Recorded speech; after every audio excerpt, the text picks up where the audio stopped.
Venezuelan President Nicolas Maduro has spent the night behind bars in the US after he and his wife were abducted on drug trafficking charges. It's a long walk to face the wrath of American justice for Nicolas Maduro and his wife Celia. The news cycle has already forgotten. Maduro is locked up. The military operation is complete. The talking heads have moved on to the next crisis. But what just happened in Venezuela wasn't the ending. It was the beginning of something much bigger. This isn't a story about one dictator getting arrested.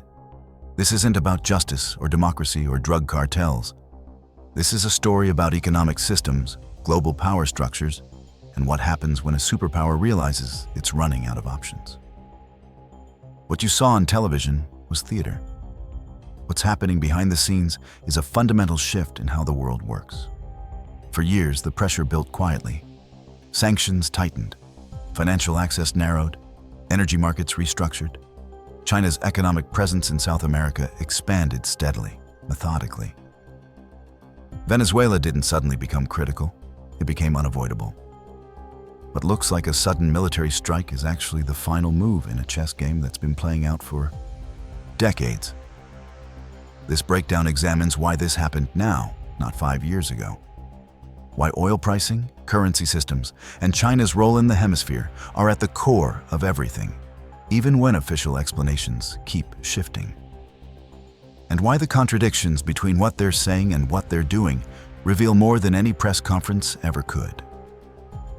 Right now, every major news outlet is running the same footage on loop. Special operations forces rappelling from helicopters. A Latin American president in handcuffs. Analysts celebrating tactical brilliance and military precision. They want your eyes on the spectacle, on the daring raid, on the Hollywood-style operation. Because if you're watching the commandos, you're not watching the spreadsheets. This wasn't regime change for human rights. This wasn't about stopping narcotics trafficking or restoring democracy. This was a foreclosure with gunships. There's a fundamental rule in geopolitics that everyone pretends doesn't exist. You cannot indefinitely sanction countries that control resources you desperately need. Not forever, not without consequences. For over 2 decades, the United States tried to break this rule. They sanctioned Venezuela into the ground. They froze billions in assets. They recognized alternative governments. They funded opposition movements. They tried everything except direct military action. Until last week, when the entire strategy collapsed in the most revealing way possible. On December 28th, Nicolas Maduro signed energy deals with China worth $18 billion. 48 hours later, the National Security Advisor quietly requested a meeting with Venezuelan officials in Panama. Not to threaten, not to demand. To negotiate access to the very oil Washington had spent 20 years trying to destroy. What you're watching isn't diplomacy.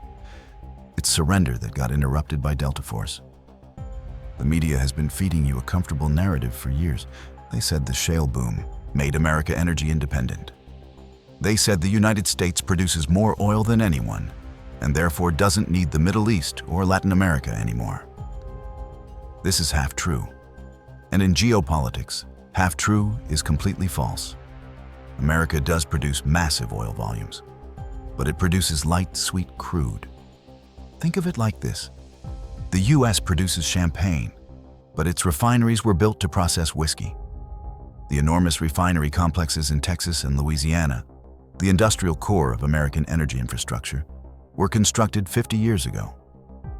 They were engineered to handle heavy, sour crude, the thick, sulfur-heavy oil that comes from Venezuela and the Middle East. America produces the wrong type of oil for its own infrastructure. For decades, they solved this by importing heavy crude from Saudi Arabia.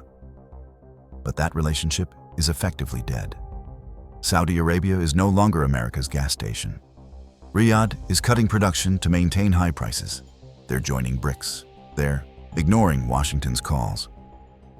The Saudi leadership has made it abundantly clear they're finished being a client state. So the United States faced a math problem. They were running out of the specific crude needed to keep refineries at capacity. And they'd already burned their emergency option.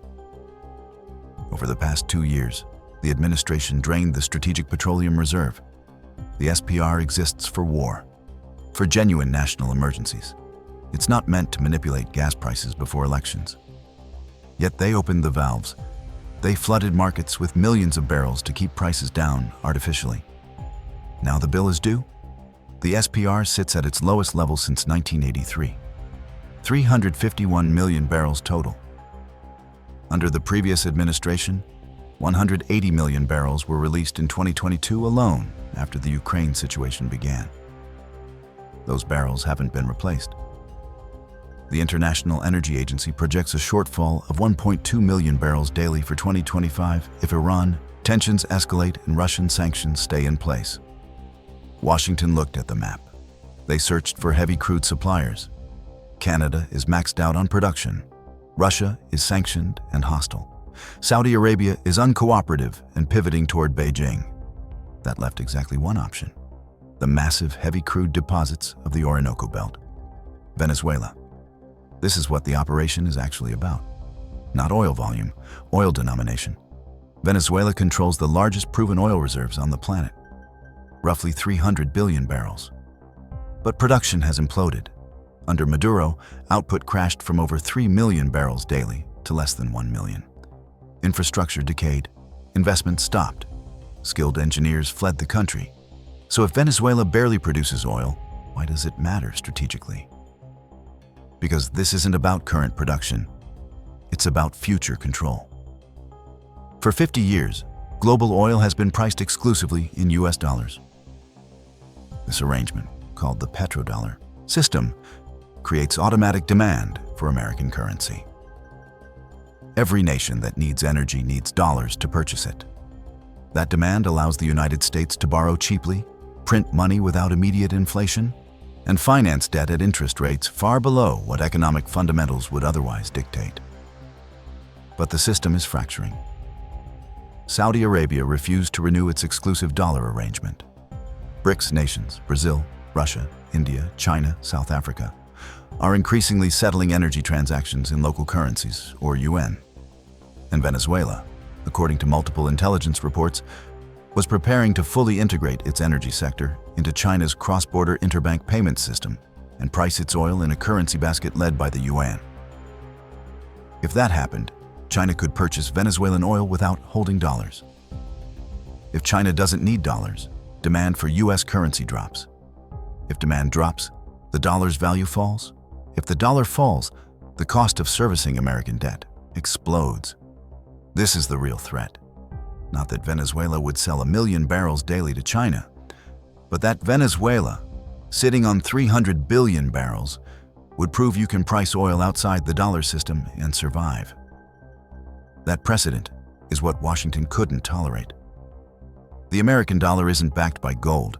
It hasn't been since 1971. It's not backed by industrial output.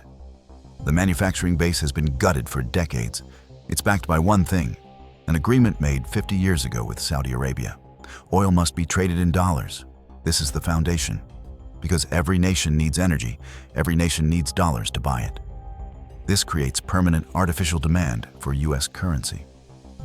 It allows the United States to print trillions, export inflation globally, and never face domestic consequences. This system is called the exorbitant privilege. It's been the source of American prosperity for half a century. But the magic is fading. In June 2024, the Saudi-American petrodollar agreement formally expired. Saudi Arabia declined to renew. They now accept Chinese yuan for oil sales to China, their largest customer. In November 2024, the United Arab Emirates processed $128 billion in bilateral trade with China entirely in yuan. Russia sells oil to India in rupees and rubles. Iran sells to China in yuan. The dollar's share of global foreign exchange reserves dropped from 71% in 1999 to 58% in 2024. Each percentage point of decline represents roughly $350 billion in reduced demand for US Treasury bonds. Here's what mainstream coverage is missing. Venezuela didn't happen in a vacuum. It's one move in a continental economic struggle that's been building for 20 years. China-Latin America trade reached $518 billion in 2024, over $500 billion, growing at roughly 30% annually. 20 years ago, China represented less than 2% of Latin America's exports. Today, China is South America's largest trading partner. Brazil trades more with China than with the United States. So does Peru. So does Chile. Ecuador signed a free trade agreement with Beijing in 2024. Nicaragua did the same. 22 out of 33 Latin American and Caribbean nations have joined China's Belt and Road Initiative. This isn't abstract trade statistics. This is physical infrastructure. China now owns or operates major ports in Peru, Brazil, Panama, and Ecuador. The port of Shanxi in Peru, which recently opened, is designed to handle exports from 6 South American countries directly to Asia, completely bypassing the United States. When you hear about Venezuela, understand the context. The United States is watching its historical sphere of influence shift economically toward Beijing. And that shift isn't theoretical. It's ports, railways, energy contracts, and payment systems. Venezuela currently produces 780,000 barrels daily. Under Chinese technical management and Russian financial backing, production could reach 1.4 million barrels daily within 18 months. But here's the trigger for this entire operation. That oil is already committed. China signed oil prepayment contracts with Venezuela worth $62 billion between 2007 and 2024. Russia provided another $17 billion in credit lines, backed by crude shipments. The United States tried 4 strategies to break this encirclement. Every single one failed. The first strategy was maximum pressure through sanctions. It failed because Venezuela developed export networks completely outside the SWIFT banking system. Ships with flags of convenience, payments in yuan, refineries in Malaysia. Washington discovered that sanctioning paperwork doesn't stop oil molecules from moving. The second strategy was regime change through proxies. They spent millions backing Juan Guaido, recognizing him as the legitimate president, despite him never controlling a single military installation. By 2023, even the Venezuelan opposition had abandoned him. American recognition became an international embarrassment. The third strategy was diplomatic isolation. It failed because 134 countries never recognized Guaido. Latin American nations, including Brazil, Colombia, and Mexico, restored full diplomatic relations with Caracas between 2022 and 2024, completely disregarding Washington's objections. The fourth strategy was conditional licensing, allowing companies like Chevron limited permission to operate in Venezuela with strings attached. This is failing right now because Maduro learned the fundamental lesson. Never trust American concessions designed as control mechanisms. Then came the final trigger. Intelligence reports, conveniently ignored by mainstream media, suggested Caracas was preparing what financial analysts were calling the nuclear option. Venezuela was on the verge of officially integrating its energy sector into China's cross-border interbank payment system. They were preparing to price their entire reserve, the largest on Earth. Not in dollars, but in a basket of currencies led by the UN and backed by gold. If this had happened, it would have sent a signal to the entire developing world. It would have proven that you can possess massive resource wealth outside the American banking system and survive. Washington viewed this as an existential threat. So Washington had a choice: accept the new multipolar reality and negotiate as an equal partner, or use the one advantage they still possess in abundance: military force. They chose force. The operation itself was, from a purely tactical perspective, extraordinary. Delta Force operatives extracted Maduro from his residence. No American casualties. Maduro is now on a U.S. warship heading to New York to face a sealed indictment waiting since 2020. At the press conference, the enthusiasm was barely contained. Talk of watching the operation in real time. Commentary about the speed and precision. Treating it like entertainment. Which, from a certain perspective, it was. But here's where the spectacle ends and reality begins. They were asked repeatedly at the press conference, who runs Venezuela now? How long will American forces remain? What's the governance plan? And there were no clear answers. There was mention of American oil companies going in to help Venezuela rebuild its energy sector. Explicit statements about how pathetic production has been given the reserves and how American companies would fix it. Comments about oil going to other countries and to the United States as reimbursement for damages. The next day, the narrative shifted. Suddenly, it wasn't about resources. It was about governance, about democracy. But the contradiction tells you everything. The initial statements reveal the actual objective. The cleanup reveals the diplomatic necessity. Venezuela is not Panama. This isn't 1989 when forces went in to remove Noriega. Panama had 3 million people. Venezuela has 30 million.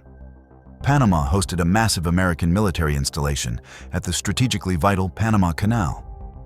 Venezuela has neither. More critically, Maduro wasn't a personalist dictator. This isn't like removing Saddam or Gaddafi, where the entire state revolved around one individual. Maduro rose within a system, the Chavista structure, a network of generals, intelligence chiefs, judiciary officials, and paramilitary groups called colectivos that control everything from ports to food distribution. The defense minister remains in place. The interior minister, Diosdado Cabello, one of the most powerful figures in the regime, is still there. The vice president, Delcy Rodriguez, is still there. All these individuals control portions of the economy. Venezuela has exponentially more generals relative to soldiers than anywhere else on Earth, roughly 20 times what you'd expect in a normal military structure. Every general controls a monopoly: mining concessions, ports, oil distribution. The military doesn't just defend Venezuela. The military is the economy. This is where the operation, tactically brilliant as it was, becomes strategically catastrophic. Because the rest of the world is watching. Every country in the developing world, from Nigeria to Brazil to Indonesia, is looking at Venezuela and thinking the same thing. If we refuse to trade our resources in dollars, will they come for us next? This fear doesn't create loyalty. It creates an exodus. At the BRICS summit in Kazan, Russia, in October 2024, Vladimir Putin announced the development of BRICS Pay, a blockchain-based cross-border payment system that completely bypasses the US dollar. Brazil is already piloting it for agricultural trade. South Africa processed its first diamond transaction in November. Iran and Russia are settling arms sales through it. Venezuela has just applied for formal BRICS membership. If accepted, and it will be, its 303 billion barrels of oil reserves will be integrated into an economic architecture completely isolated from Washington. The transition has already happened. The world simply hasn't realized it yet. China's official gold reserves increased by 225 tons in 2023 alone. Actual purchases are likely double that, made through Hong Kong imports that aren't fully reported. Russia was completely excluded from SWIFT in 2022. Their response? Build the financial message transfer system, now processing 30% of Russian domestic payments and expanding to 159 financial institutions in 20 countries. China launched SIPS in 2015. As of early 2025, it connects 1,423 financial institutions in 109 countries. It processes 436 billion in daily transactions, completely outside dollar-based clearing systems. The BRICS expansion in 2023 added Saudi Arabia, Iran, the United Arab Emirates, Egypt, and Ethiopia. That's 45% of the world's population, 36% of global GDP in purchasing power terms, and control of 72% of the planet's proven oil reserves. By attacking Venezuela to secure its oil fields, the United States has proven exactly why the world needs an alternative system. They've validated every speech Putin and Xi have ever delivered about American unilateralism. Before this operation, countries used the dollar because it was convenient, stable, and the infrastructure existed. After this operation, countries will abandon the dollar because holding US assets now means vulnerability. It means your sovereignty is conditional. The petrodollar is no longer a trade agreement, it's a protection racket. The administration thinks this demonstrates strength. They think it shows the world that America is back, that it can project power anywhere, that it doesn't need permission. But what it actually demonstrates is desperation. A truly powerful country doesn't need to invade to secure resources. It offers the best trade terms, the best technology, the most stable currency. People want to trade with you because it benefits them. When you need military force to secure access to oil, when you threaten neighbors, when you operate through pure coercion, that's not strength. That's the behavior of a declining power that can no longer compete on merit. And the world sees it. China sees it. Russia sees it. India sees it. Brazil sees it. Even allies like France and Germany see it, even if they won't say it publicly yet. The Venezuela operation has accomplished the opposite of its intended goal. It was supposed to secure American access to oil and reinforce dollar dominance. Instead, it has accelerated the global shift away from dollar dependence and proven that American power, while still formidable militarily, is strategically fragile. You can win every tactical engagement and still lose the war. There are 3 possible paths forward, none of them clean. Path 1, controlled transition. The U.S. brokers a deal with remnants of the existing government and opposition forces. A transitional authority is established. Oil contracts are renegotiated. Revenue flows are restructured. This is the best-case scenario. It requires cooperation from multiple factions and years of institution building. Path 2, fragmentation. The government fractures. Regional power centers emerge. Some areas controlled by military units loyal to the old regime, others by opposition groups, others by criminal networks filling the vacuum. Oil production stays disrupted. Investment doesn't materialize. The humanitarian crisis worsens. This is the Iraq-Libya scenario. Path 3, economic counterpressure. China doesn't accept the outcome. Beijing continues buying oil through shadow tankers, provides financial support to resistance elements, uses leverage in other Latin American countries to isolate US-backed structures, turns Venezuela into a long-term economic battleground. This is the great power competition scenario. None of these paths resolve quickly, and the administration hasn't articulated which one they're pursuing or how they plan to navigate the complexity. Markets are pricing in the optimistic scenario. Venezuelan oil comes back online, priced in dollars, flowing to American refineries and allied nations. But history suggests caution. Iraq was supposed to be quick. Libya was supposed to stabilize. Afghanistan was supposed to transition smoothly. Removing governments is easy. Building functioning states is extraordinarily difficult. And the question nobody in Washington seems to be asking is, what happens if this doesn't work? What happens if Venezuela fragments? If oil production stays disrupted? If China doubles down on alternative supply chains? If other Latin American nations decide the risk of working with the United States is too high? Those are the questions that will determine whether this operation was a strategic success or an expensive mistake. And right now, it's too early to know. What we can say is this: the economic contest for South America is no longer background noise. It's center stage. And the stakes are oil, dollars, and global positioning. The helicopters have left Caracas. Maduro is on a warship heading north. The news cycle will move to the next crisis within days. Maybe Greenland, maybe Canada, maybe something else that generates headlines. But the structural damage is permanent. The trust that held the international system together for 80 years. The idea that there were rules, that sovereignty mattered, that military force was a last resort, not a first option. That's gone. And you can't rebuild trust with press releases. Countries will remember what happened here. They'll remember that when an oil-rich nation tried to trade outside the dollar system, American special forces came in the night. And they'll act accordingly. The petrodollar era is ending, not because of inflation or cryptocurrency or any of the things financial commentators discuss. It's ending because the United States just demonstrated that the system is no longer based on mutual benefit. It's based on coercion. And in the long run, coercion is more expensive than cooperation. The world is reorganizing. New systems are being built. New alliances are forming. New currencies are emerging.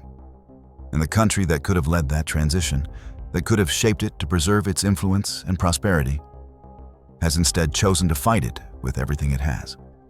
That's the tragedy here. Not that change is coming. Change was always inevitable. The tragedy is that it's going to be so much harder than it needed to be. For everyone. The helicopters were just the opening scene. The real story is what comes after. And based on every historical precedent we have, what comes after is going to be considerably more complicated than the people in charge are prepared to handle.